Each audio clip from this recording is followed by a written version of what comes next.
பாடுறீங்கல்ல, என்ன பாட்டு? காலங்களில் வசந்தம். ஆமா. அந்த பாட்டை எனக்கு பாடுறீங்களா? எஸ், தாத்தா உனக்கு பாடுறேனே.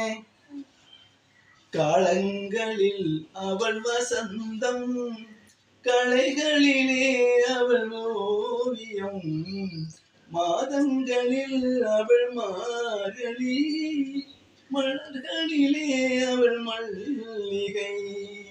காலங்களில் அவள் வசந்தம். தாத்தா, நம்ம 2 பேரும் சேர்ந்து பாடலாமா? பாடலாமே.